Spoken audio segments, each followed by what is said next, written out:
Hello, in this video I'm going to show you how to create an infinite visual feedback effect using 3D shapes in Max MSP.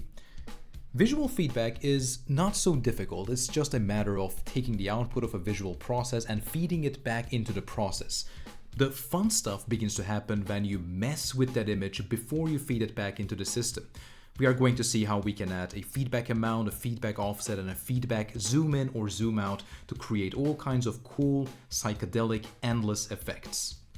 Let's get into it. The first object I'm going to create is jit.world because I'm going to be working in a 3D world context. I'm going to be working with 3D visuals. Of course, I need to give jit.world a name, and this can be an arbitrary name, so I'm just going to call it feed me for reasons you are going to see in a few minutes. In the meantime, I can give it further attributes such as floating set to 1 and FSAA full scene anti-aliasing also set to 1. And here is our jit.world window. Of course, we need to toggle this bad boy on. And I can do this by creating a toggle, connecting it to the inlet of jit.world, and then turning the toggle on. And here it is. Here is our 3D world. Of course, there's nothing interesting happening in here just yet, and before we start tinkering with infinite visual feedback, we need to create some kind of shape and some kind of motion. So let's keep it simple. I will create a JIT-GL grid shape. I'm going to give it the name of my JIT-world context as the initial argument. This is good practice. It's not obligatory in this context, but it is good practice. It is what it is. So let's define some attributes about this 3D shape. For example, the shape. The shape should be a cube. Let's make it a bit tinier, so 0.3, 1/3 of a full-size cube in our 3D world. And let's give it a nice color. I'm going to give it my favorite color, which is no red, all green, and a bit of blue. And there it is, a nice cube. I think it will be a good idea to give it some movement as well, as I have said. To do this easily, I'm going to create jit.anim.drive. This is going to let me send messages to this object and then use that to control some kind of animation or movement to the connected 3D shape. So I can, for instance, rotate this object, right? I can make a message, create a message that says turn and then 3 float values that refers to the speed of the rotation along each axis. So on the x-axis, a speed of 0.2, y-axis a speed of 0.3, and on the z-axis a speed of 0.4. If I send this message to jit.anim drive, there it is, our cube, our meager cube is rotating. So we have achieved, I don't know, 1980s basic computer graphics, which is fantastic. And I think at this step we can finally start to think about visual feedback. Now, to deal with visual feedback in a 3D context, we have to be aware of a single fact regarding JIT-world. And that has to do with the single inlet of JIT-world. If this inlet receives any kind of texture, any kind of, let's say, image, it is going to display that image in the background of our JIT-world window. To showcase this, I can go into my video tab and pull out my favorite chickens, connect its outlet to JIT-world's inlet. Notice how this patch cord turns blue to refer to the fact that it is not sending out a jitter matrix, but a jitter texture. Really nice that this is done automatically. So what is going to happen if I play this video? I'm just going to see it in the background of my 3D world scene. And on top of this background video, I'm going to see my shapes and their movements and so on. If I delete this, I'm instead going to get this weird white rectangle, which is, I suppose, nothing. It's just nothing. I've stopped sending images and it's just showing me this default white rectangle, but that is not what I want, so I'm going to reinitiate my JIT-world object. Let's toggle this back on, and now we are back here. Okay, so knowing this, I can explore one of the lesser known attributes, in my opinion, of JIT-world, which is called capture.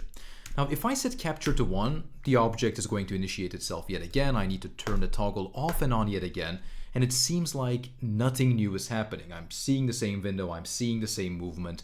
Doesn't seem like there's anything new going on. However, capture, or capture 1, the attribute capture set to 1, enables a texture output from the first outlet of JIT world. So if I create jit.p window, which is going to be this little window inside my patch, I can connect this texture here, and look at this, it's literally what I'm seeing in this window right here. So the contents of this window, the visuals I get, are sent out from the first outlet. Now, you might be starting to figure out where I'm going with this. The thought process is this. What happens if I take this output and I kind of drag it all the way back to the input of jit.world? So I make the output the background, and then I take whatever the result of that is, and I make that the background. I draw my 3D shape on top of that. I take that as the background, and so on. And the first thing you will notice is that it is not going to work. Well, this doesn't work because it is how Max MSP is designed. I don't think there is any Max object that you can take its output from an outlet and connect it back to its inlet immediately. This is done to prevent Stack Overflows and these infinite loops that hurt your computer, or if you are using audio, your ears. If you have ever experienced a feedback in an audio feedback where the microphone is too close to the speaker, you will know that. However, here I can afford to be reckless because in this setup, visual feedback cannot hurt your eyes, as far as I know at least. So to be reckless, I can use an object called JIT.GL texture. Now, on its own, JIT.GL texture is a container for textures. If I send a texture to the object JIT.GL texture, it is just going to contain that, and then it's going to, let's see, it's going to send out that texture from its outlet. But now it's contained here as a separate object, as a separate instance, as a separate texture. This means that I can do something like this. I can take the output of my jit.world, I can plug that into JIT.GL texture, and then whatever comes out of JIT.GL texture goes into jit.world. And here it is, very basic infinite visual feedback. Now, what is happening here is that we are seeing the rotating object leave essentially infinite trails as a part of the background. And this is happening because we have the object, and then, the object itself becomes a part of the background. So the 3D shape is being drawn on top of that, and that becomes the background, and so on and so on. So this could be the basis for, I don't know, a 3D painting app or a 2D painting app you can create using Max MSP. However, this is just the beginning of the fun we are going to have in this video, because I can do a lot of things to this texture before I send it as the background. And any effect I apply on this texture, right, if I move it around or zoom it in or multiply it by something else, it's going to be cumulative, because each time this round trip happens, each time this feedback happens, the same process is going to be applied over and over and over again for each instance of the feedback I'm applying to the visuals. Maybe this is easier to see if we actually do that. So let me start by adding a black background color to the visuals, because right now we can see the default background is black, but to the left and to the right you are seeing this dark gray background, and that is because that is the actual background color of JIT world. I can, however, deal with this by giving it the attributes erase_color 0, 0, 0. Then restart JIT world, and there we go. Okay, so if I want to deal with textures, if I want to modify textures in an algorithmic fashion, I need to use the object JIT.GL_pix. Now, JIT.GL_pix uses the Gen patching language to create a shader, a program that runs in your graphics card, which processes a texture. So in this case, it is going to take the output of JIT.GL texture, is going to do something to it, and then it is going to send it to JIT world to appear as the background for the next iteration. To play with JIT.GL_pix, I can lock the patch and double click on the object, and here is my interface. Now, if you don't know anything about the Gen patching environment, you will see that it's essentially almost the same as the Max patching environment, but there are some new objects, and or some objects just behave differently. This is something we can discover as we go along. For now, just notice the fact that we have in1 and out1. In1 is our input and out1 is our output. If these two are connected, I am seeing these infinite trails being left If this is not connected, I'm just getting the image because JitGLPix is not sending out anything. Or at least it is sending out a completely empty black colored texture. So what can I do? The first thing I can do is to add a feedback amount parameter. So instead of passing the entire image as the background, maybe I can tone it down a bit. I can fade it out a bit on each iteration so the feedback is not infinite. It is theoretically infinite, but it is not infinite, but these trails disappear after a point of time. So I can use the param object, which is exclusive to the Gen patching environment, and then I can give it a name. And I'm going to call this, I don't know, feedback. I don't feel particularly creative today. So, and I can give this an initial value, and the initial value is going to be 0. Now, if I multiply the input, which is going to be, a bunch of pixel values, RGBA values, with my feedback parameter, if it is 0, I'm multiplying it by 0, meaning I'm not getting anything. However, if I increase this parameter, or if I increase the value of this parameter, then I am multiplying the incoming texture by a value greater than 0, which means that some of it is going to pass through, but it will be a bit faded. Some of the image is going to pass through, but that image passing through will be a bit faded out. Now, since I declared this as a parameter, I can just unlock my patch, right-click on the inlet of JitGLPix, and then find the feedback attribute. This is an attribute that is here because I declared that parameter. Clicking on that creates this nice interface in which I can lock the patch and I can play around with these values. And now notice what happens as I get very close to the value of 1. The object starts leaving trails. Now these aren't infinite trails. They will be infinite trails if I set feedback to 1. But if it is lower than 1, like something like 0.98, these trails are going to disappear after a point. And in fact, I can even go higher than 1 and then the color becomes a bit too saturated and I get this weird bluish color. If you want that, go for it. But otherwise, having these very close to 1 values like 0.9 or 0.99 or 0.95 are going to let you have these blurry fade out effects on your images. And this can be really cool, right? For instance, if I want to play around this with a bit more, I can go to my JitGL grid shape object and I can again unlock the patch and right click on the inlet and choose the attribute poly mode. If I choose poly mode, and this is not an attribute I want to go too much into detail right now, I can simply change these two values. Right now it's 0, 0. Each of these values can be 0, 1, or 2, and doing this is going to essentially change how the object is rendered.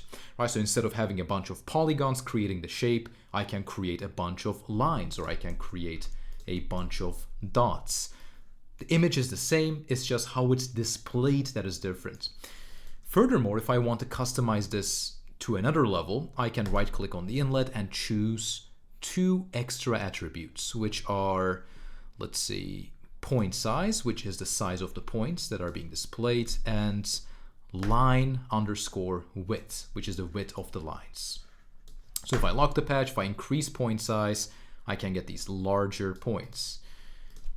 And if I'm displaying lines as well, I can just go to line underscore width and I can increase that value or decrease it to a value lower than 1, and I can get these lines of different sizes.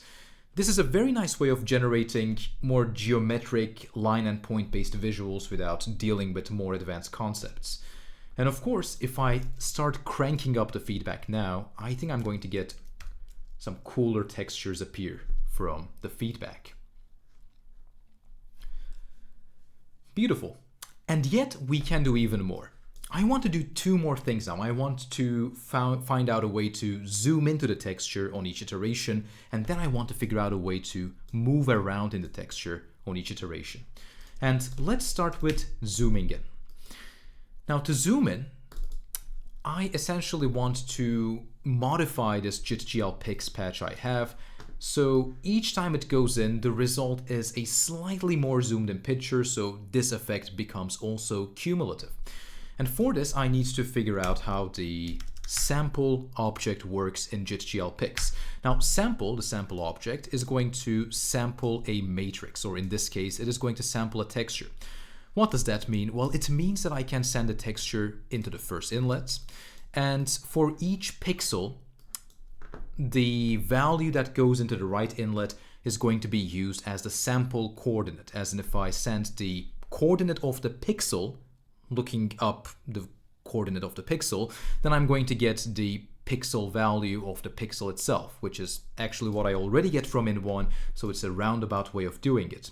Right, so I can create the norm object, which gives me the coordinate of each pixel, x and y coordinates, in a range of 0 to 1. And if I plug this here, from sample, I would just get the color of each pixel, and I would get the same image that is coming in. However, I can now modify the coordinate of whatever's coming out of norm. I can, in fact, stretch this out.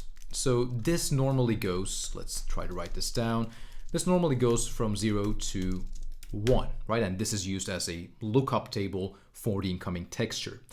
However, if I stretch this a bit further, imagine a factor of, or a value of 0.3, then these ranges, the range would be minus 0.3 to 1.3. So each pixel would look at its further neighbor to figure out what its color should be, and that further neighbor would also look at its own further neighbor to figure out its own color, and the result would be a stretched out picture, right? And since this is uniform across all pixels, the effect would be some kind of zoom in, some kind of zoom effect. So let's declare yet another parameter, param stretch, and by default this should be 0, but I'm assuming this will be a value higher or lower than 0. Now, if I'm doing this, then I need to modify the range of the values coming out of norm, and as you might know, the scale object is perfect for this.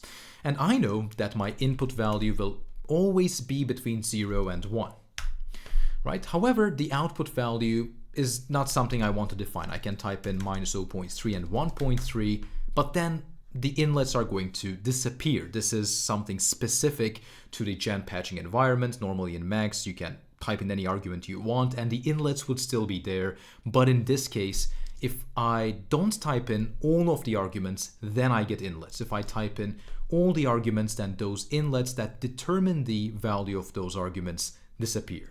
So for the upper output range, lower and upper values, I'm not going to type in anything, and instead I'm going to use the stretch parameter to figure it out. So in any case, whatever stretches, the lower value of the output range should be minus 0 minus that value. Right, so I can use this strange looking object, exclamation mark minus 0, meaning whatever is coming in subtracts that number from 0. And that is going to be my output range lower value. Now for the output range upper value, I'm going to instead use plus 1. So whatever value I get, I'm going to add 1 to that, and that is going to be my output range upper value. And there, so these are now my new coordinates, and after I get the pixel, I can also apply my feedback process that I have just developed a few minutes ago. And now by manipulating the stretch parameter, I should be able to get different kinds of cumulative zoom in or zoom out effects. So let's see how this looks. I'm going to unlock the patch, right click on the inlet of JIT-GL-Pix and find stretch right here. Okay, so if I crank up the feedback, let's say 0.9. And now if I increase stretch, well, look at what is happening. All these cumulative effects create this tesseract-like texture in the final result. It seems like there's some kind of movement because on each iteration, the visual is zooming out slightly. If stretch is higher, then the visual is zooming out. But what if I set stretch to a value that is below 0? Well, and then we start zooming out. Look at this. At first, it looks like it's shining, like there's some kind of bloom effect applied. But as I go more and more, the zoom out is more and more prominent. And at some point, I get this endless hole of mirrors like visuals. Things get really crazy if I really crank up or crank down the stretch factor. At some point, you start getting this very psychedelic, ultra Hall of Mirrors-like effect where the instances of the texture are appearing all over the screen in a procedural manner. And this I find a fantastic effect. If you aim it just right, you get this beautiful psychedelic effect. And I can also play around with the feedback. Let's see, something like this, 0.993. And now I'm getting this endless, beautiful starry field just from a single geometrical shape and infinite visual feedback. I find this to be a very, very, very pretty image. But I can go further. There's one more thing I want to do. As I've said, I also want to be able to add an offset to each step of my feedback process. So while zooming in, I also want to make it so that the image shifts a bit to the left or shifts a bit to the right or shifts a bit up or shifts a bit down. And this should also create a cumulative effect in which, there is some kind of endless movement to a certain direction as a part of the feedback process. To do this, I'm going to go back into my JIT-GL Pix environment, and I'm going to think about how I can deal with the coordinates. Now, essentially, I do not need to add an entire new process. What I need to do is to take the coordinates I'm using for my sample object and add a uniform offset to them. So all of the pixels shift a bit left, or all of the pixels shift a bit to the right. Well, better said, all the coordinates of the pixels shift a bit left or right or up or down, and then the texture is sampled based on that. And since this is a part of the feedback process, this effect, again, is going to be cumulative. So let me declare another parameter, param offset. And this is going to be a special parameter because it's going to be 2D. There are going to be two values for this parameter. The movement on the x-axis, by default, this should be 0. And the movement on the y-axis, by default, this should also be 0. Now, this is called a 2D vector because it's like a list with two items. And coincidentally, the coordinates I'm getting from norm scaled are also two values, an x and a y value, x and y coordinates. So to achieve my offset, I can use the plus object and just add whatever the offset parameter is to the coordinates before it goes into sample. And that should be it. Now I can again unlock my patch, right click on JIT-GL Pix, find the offset attributes or the offset parameter. Let's see, let's lower the feedback a bit. Let's make it look like this. So it makes set stretch to something that makes a bit more sense, maybe something like this. And let's change the first value of offsets. Oh, and there you go, I'm moving the feedback around. As I'm changing these values, the feedback loops are either moving to the left if the value is higher than 0, or moving to the right if the value is less than 0. And the same thing is going to happen with the second value. Right? This almost looks like particle effects. I find this to be very, very, very cool. And I think this is going to be even cooler if I increase stretch to such an amount that, it starts creating the psychedelic effect yet again. And then I start moving the offset values. And doing this, I can achieve essentially what is infinite scrolling. I can just scroll through this all the way I want. I can set the offset value to something that is extreme, like 26.94 or something like that, and I'm still going to cycle through all the possibilities.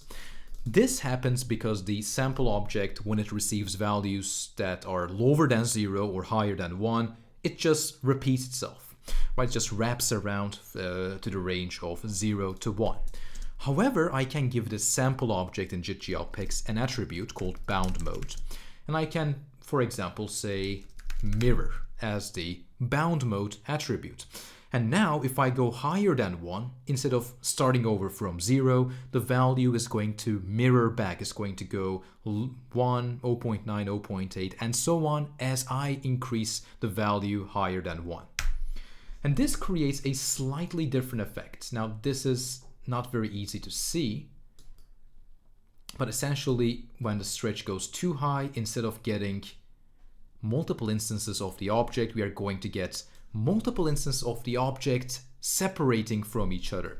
It's a very simple way to create these psychedelic-like infinite effects. This is pretty much ray marching, or stuff that can be created with ray marching, but that is not what we are doing. We are just playing around with the idea of infinite visual feedback. And finally, it might be fun to add an audiovisual angle to this. So I am going to, let's see, create an easy DAC for my sound output, and I'm going to get a very simple sound, such as a drum loop.